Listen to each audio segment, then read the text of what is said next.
Alô, amigos, tudo bem? Aqui é Rafael Campos e nós estamos com o terceiro episódio falando sobre os portões do Magic.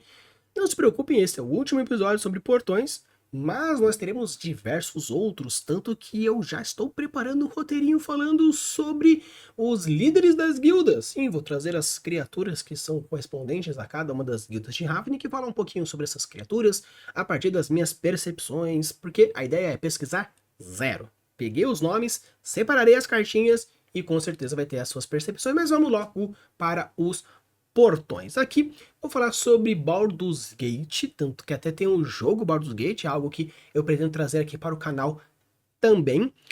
Talvez zerando algumas fases e trazendo as minhas percepções, porque logo vão ter um vídeo sobre Little Nightmares, onde eu vou zerar o jogo inteiro trazendo aí algumas pequenas fases e trazendo as minhas percepções. Espero que vocês gostem. Mas vamos lá para o portão de Baldur. Aqui é bem interessante porque vocês podem já ver que o que nós temos? Nós temos uma estrutura primária. Quando a gente fala sobre uma estrutura primária de um portão, estamos falando sobre a porta de entrada. E o que é interessante sobre a porta de entrada quando a gente fala sobre uma cidade, principalmente uma cidade murada? A porta de entrada, ela representa qual é a relação que aquela sociedade tem para os estrangeiros. Se é um portão, no caso, talvez acolhedor, você percebe que tem uma proposta acolhedora, todos são bem-vindos. Se tem um portão mais agressivo, pode ser que você não seja bem-vindo ou você queira apenas dar medo àqueles que sejam seus inimigos e receio para os seus aliados. Então você percebe dentro desse portão que as cores são muito cruas, a própria bandeira é muito crua.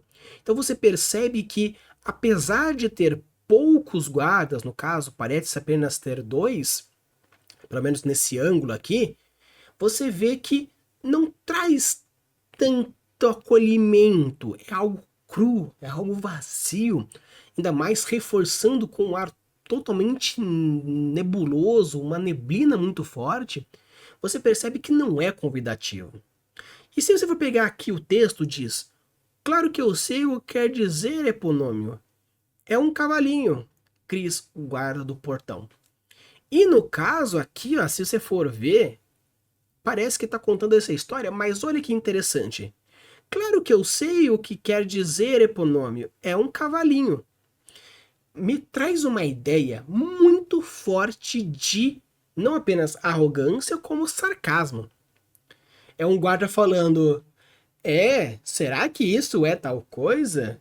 Sabe quando você vai ver um filme ou uma série, ou já passou por isso, que parece que o guarda tá pedindo uma contribuição?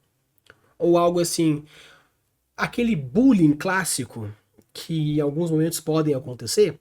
Então aqui parece realmente que o guarda está fazendo um bullying gratuito com o cara que tá vindo, meio que do tipo, tal coisa talvez seja permitida ou não seja permitido, ou ele queira mostrar uma superioridade, e com isso mostra o quanto os guardas veem o mercador.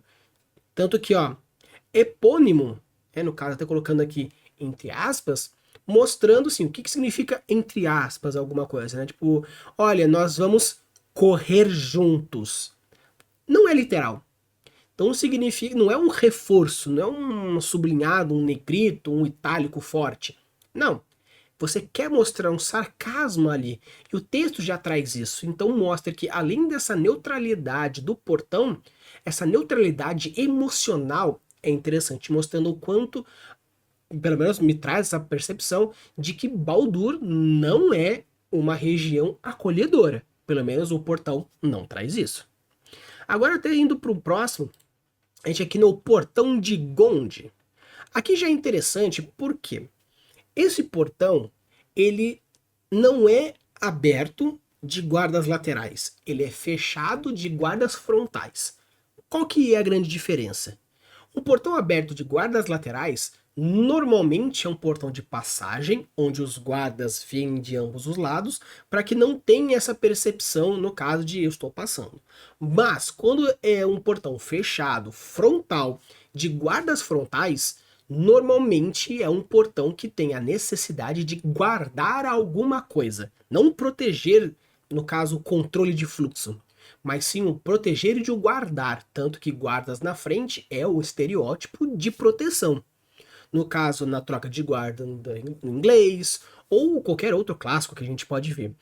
E esse portão de Gonde, apesar de ser algo não tão neutro quanto o portão principal de Baldur, aqui ainda existe uma neutralidade. Mas você percebe o seguinte, que nós temos escadas que vão subindo, mostrando que quem está lá dentro é superior a quem está fora, isso é claro. E o fato de existir essa entradinha aqui, vocês percebem aqui, que existe essa abertura mostrando que aqui é o caminho. Não necessariamente sejam bem-vindos, porque a escada ela é encurtada, mostrando um direcionamento muito forte, é superior, mostrando que você é inferior, então aqui não mostra um sejam bem-vindos, uma escada larga, acolhedora, é uma escada curta, alta, com direcionamento, ou seja, esse portão de Gonde traz muito mais um sentimento de que eles mortais, venham até mim, eu sou a salvação, estou acima de vocês, então venham até mim. Mas poucos serão escolhidos, só aqueles que conseguirem ultrapassar as dificuldades. E esse é o sentimento que me traz, pelo fato de quanto maior for a escada, mais dificultoso é chegar, porque não é todos que conseguem subir um lance de escada muito grande. Então, esses elementos, nem que sejam curtinhos, traz falta de cor, já não é apelativo, uma neutralidade, já não é apelativo, mostrando esse afunilamento, mesma coisa, uma escada alta, mesma coisa, uma escada encurtada, mesma coisa. Então, apesar de não ter um textinho aqui trazendo algum elemento específico do que poderia ser o portão de Gonde, ele já traz para mim esse sentimento. A partir de que na porta principal de Baldur já tinha essa arrogância, aqui não sei o que ele protege, não sei o que ele guarda, não sei o que tem dentro, porém já temos já uma construção de Genius Loci de Baldur que é soberbo, que é superior, que é arrogante. Seguindo aqui os nossos portões de Baldur, a gente entra aqui no portão do depósito. O que é interessante aqui agora? Tá vendo que apesar da sua neutralidade, parece que a cidade em si pode até ter um azulzinho aqui e alguns outros detalhes, mas aqui, portão depósito, o que a gente tem aí? A gente tem agora muito mais detalhes no portão, tanto que vocês podem ver diversos detalhes aqui, o que mostra que para o quesito econômico, Baldur tá show. Aí ele gosta. Que venham os tributos, que venha o dinheiro, que venha todas essas coisas para mim. Tanto que o portão onde guarda o depósito é todo vigoroso, é todo delicioso. Tanto que, se a gente até voltar nas cartas anteriores, olha o que o efeito. Adicione uma mana qualquer, tanto faz, não me importo. E adiciona X de mana de cor à sua escolha, sendo X o número de portões que você controla. No caso, o que nós temos aqui? Eu vou adicionar. Vem qualquer um, tanto faz, diferente, mas quanto mais portões eu tiver, mais gera. Então isso mostra um acolhimento? Não. Mostra totalmente uma indiferença. Tanto que a gente entra aqui no bonde, os portões que se controlam entram em campo desvirados. Gera um qualquer e adiciona uma mana qualquer de cor de portão onde você controla pode gerar. Mesma coisa, não traz uma identidade, traz uma generalização. Ah, Rafa, será que isso não seria apenas porque esses portões foram criados para ter a estratégia dos portões, que no caso tenha 10 portões de nomes diferentes e ganha o jogo? Tenha 10 portões diferentes e ganha o jogo. Ou seja, quanto maior for a tua cidade, maior influência for ela, mesma coisa. Agora, a gente entrando aqui no portão depósito, olha o efeito, novamente, gera uma mana qualquer, adiciona uma mana de qualquer cor pagando um tributo, ou seja, você paga um tributo e gera uma mana que você quer, fica exatamente as por ela, você está só mudando a curva de mana, mas olha aqui, vire o portão desvirado e crie uma ficha de tesouro. Ou seja, o efeito está diretamente ligado à proposta. E olha o que acontece. Tendo aqui um depósito, no caso, aqui valoriza o dinheiro, tanto que mostra todos esses entalhes. Se uma cidade se deu ao luxo de criar um portão tão bem refinado para um depósito de dinheiro, significa que para essa cidade é muito mais importante o dinheiro do que o outro. Se onde for algo religioso, meio que só trouxe essa soberba. Mas, e o quesito do dinheiro? Aí sim eu quero bastante. Seguindo, nós temos agora o Portão do Dragão Negro. Você percebe esses detalhes meio que parece uma asa de dragão, uma cabeça de dragão. E aqui você percebe o quê? Apesar de ser algo nebuloso, algo que bate bastante nos outros portões, aqui não apenas traz uma ideia de nebuloso, mas traz uma ideia de tempestades. No caso, o Dragão Negro, dentro, por exemplo, do D&D, não está diretamente ligado a tempestades, cada cor traz um elemento diferente, mas toda a esse medo, no caso, normalmente das trevas ser ligado a esse medo, faz uma diferença muito forte. E você percebe que o portão dessa entrada, além disso, parece que tem uma boca aqui. Ou seja, tanto que se você for pegar aqui, dando um zoom bem cabuloso aqui, vocês percebem essa boca. Como se fosse a boca de um dragão, meio que sendo um ataque direto.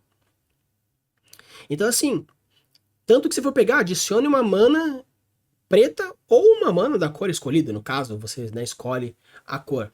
Então, você percebe que existe essa aura, essa energia de esse dragão gigantesco com essa boca aberta, apesar de tipo, ter as asas aqui, a cabeça aqui, mas a boca aqui na frente, como se fosse realmente um convite à destruição. Quem vai querer entrar num portão que tem uma boca? Sendo que, mas no caso não é que é uma boca, é que essas estacas utilizam para que se fixe no chão e aumente a força na hora de se quebrar. Claro, mas se você já utiliza, lembra nos vídeos do Rafa que fala sobre função? Cada coisa possui a sua função? Então, no caso aqui, qual que é importante? Já existe a função é fixar, mas já que tem essa função, por que não utilizar de outros detalhes que vão intensificar aqui? Que por acaso é esse detalhe menor. Tanto que vamos pegar as habilidades do portão. O portão do Dragão Negro entra em jogo campo virado, ok? Conforme o portão do Dragão Negro entrar no campo de batalha, escolha uma cor que não seja preto, ok? E ele adiciona ou preto ou aquela cor que você queira. Mas vamos pro texto. Uma visão imponente que paira sobre os que não sabem qual é o próprio lugar. Ou seja, esse portão é de Baldur's Gate. No caso, é de Baldur. Baldur's Gate é o portão de Baldur, mas esse portão é de Baldur. Ou seja, já sabemos que o Gênios Lost de Baldur traz essa arrogância. E aqui fala, uma visão imponente, ok, já reforça essa ideia de dragão, já reforça essa ideia de não convidativo, já traz essa ideia de soberba, que paira sobre os que não sabem qual é o próprio lugar. Sabe aquelas frases de você sabe com quem tá falando?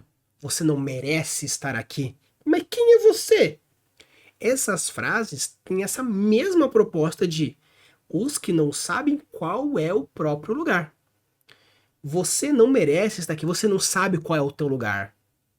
Esses sentimentos de superioridade, seja qual for, a partir de um movimento machista ou um movimento de meritocrático ou qualquer outro movimento que exista alguém superior e utiliza da existência daquele ser por ser daquele jeito e ser assim inferior, temos aí diversos fatores históricos, tanto atuais quanto históricos de maneira geral, que traz essa premissa. Então, olha que legal, não apenas utilizando do simbolismo do dragão, que é uma puta criatura arrogante e poderosa, mas sim utilizando como princípio. Não é que Baldur seja arrogante, é que a essência do portão do dragão traz essa proposta. Tanto que, aqui agora, portão do penhasco, já é interessante por quê? Porque raios teria um portão aí. Mas olha o que é interessante. O portão do penhasco, você percebe que os muros são mais baixos, como se a proteção não fosse necessariamente uma proteção, porque dali já tem um penhasco. Mas como eu preciso mostrar o quão forte e imponente eu sou, eu vou colocar.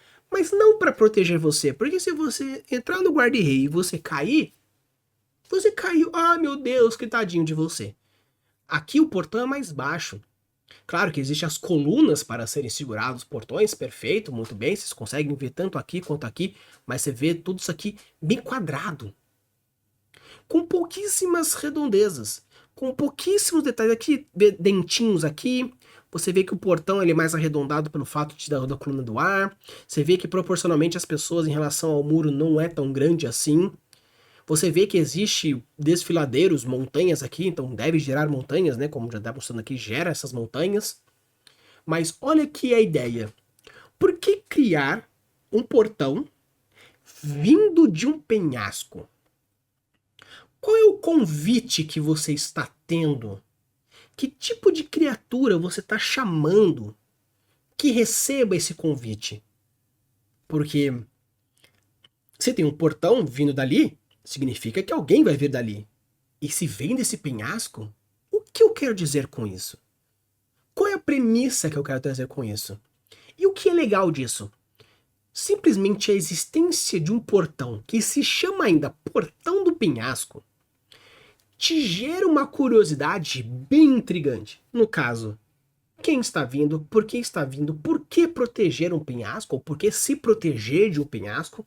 São diversas perguntas que são feitas pelo leitor, pelo jogador, que vão gerar um interesse maior que você, escritor, mestre, world builder, deve utilizar dessa curiosidade para gerar novas camadas de aprofundamento de enredo. O importante de uma história é o enredo move, o personagem cativa, o world building dá o gostinho. Ah, mas pô, gostinho que merda, mas sem esse gostinho a pessoa não volta. Então olha que interessante, o Portão do Penhasco traz essa proposta. Juntamente com o Portão do Dragão Negro, que gira e faz uma mana preta, que faz uma mana vermelha. Mas ó, uma divisória entre os vivos sem esperança e os mortos sem descanso.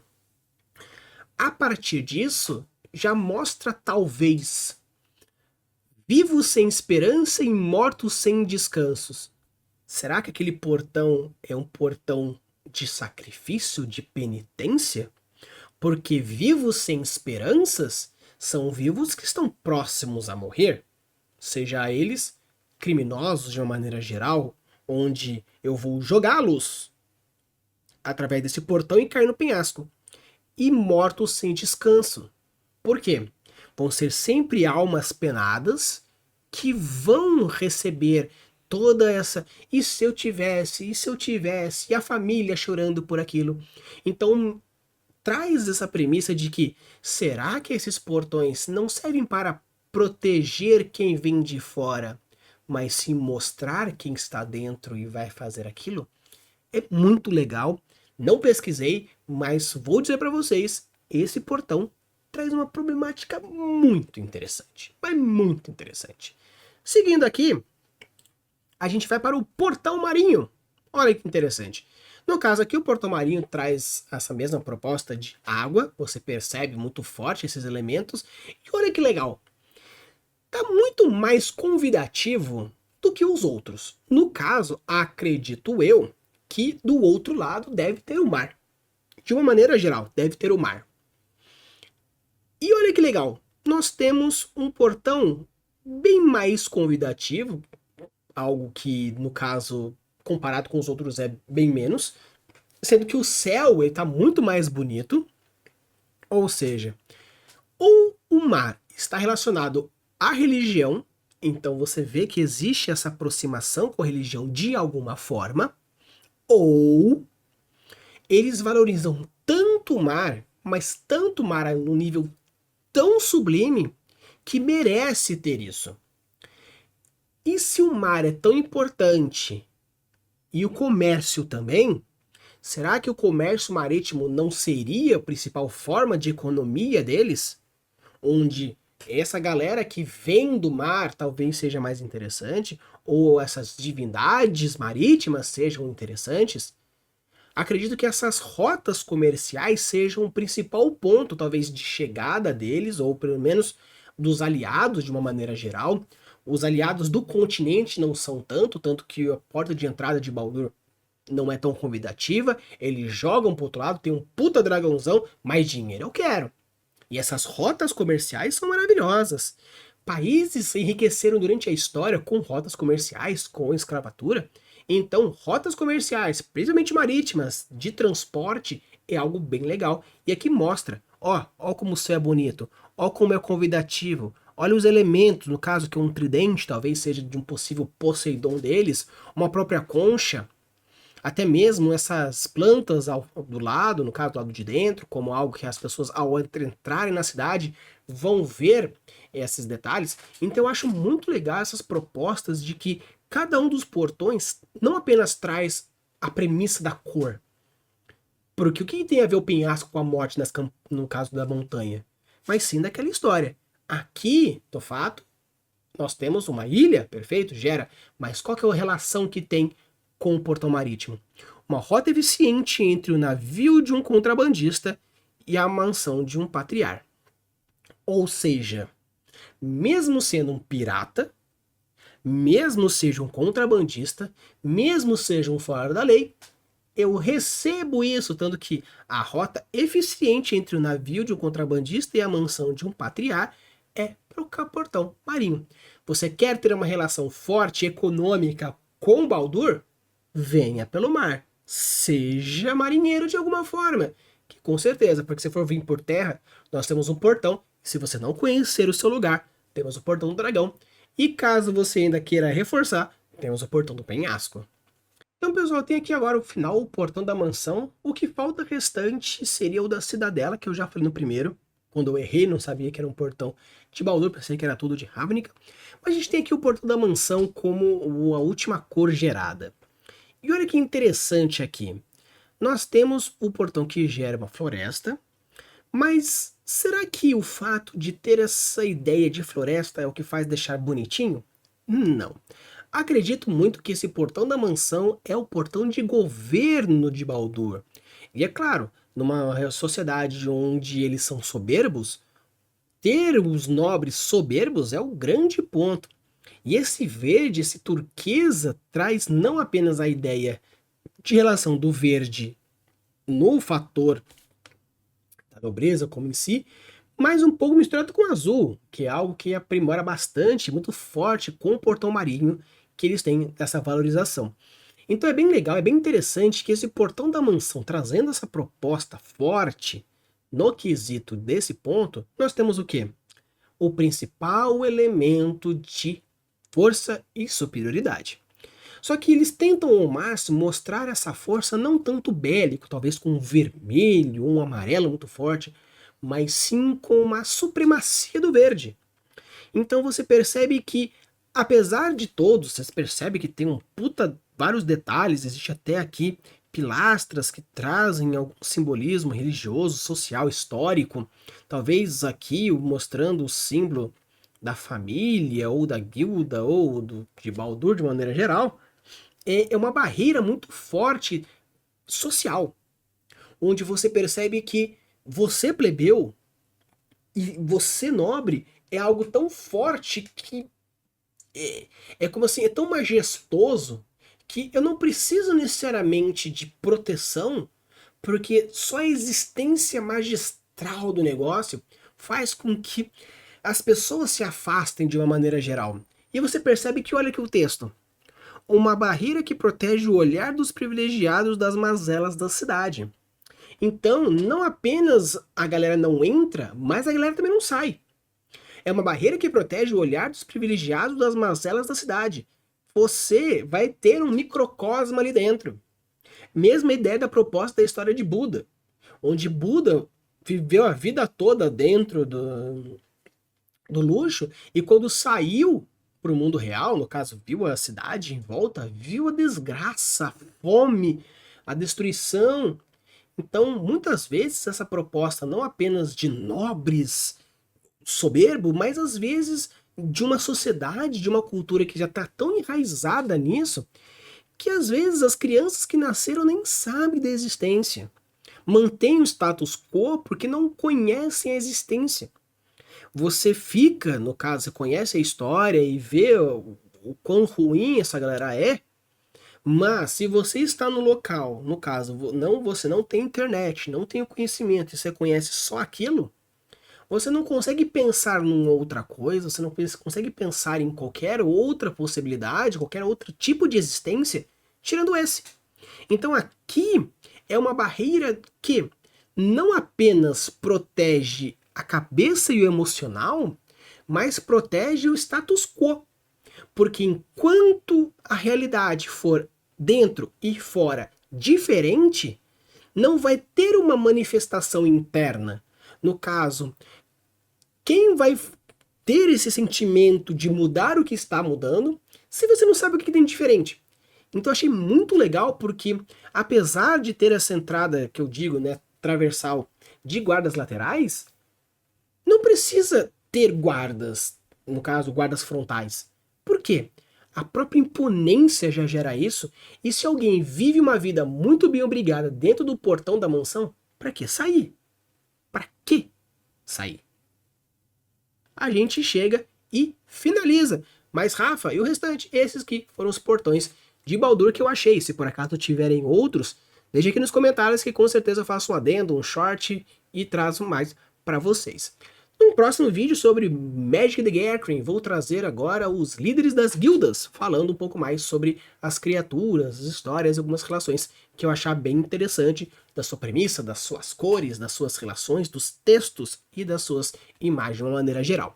Beleza? Então se vocês curtiram, deixa o like, se inscreve no canal, nós estamos aí em rumo aos 3.000, tá um pouco longe, mas já viramos nos 2.000, já estamos quase em 2.200, 2.300, então quero chegar em 3.000 até o final do ano? Com certeza, e vai ser graças a vocês, beleza? Use e abuse das suas criações e deixe os mundos cada vez mais incríveis. Valeu!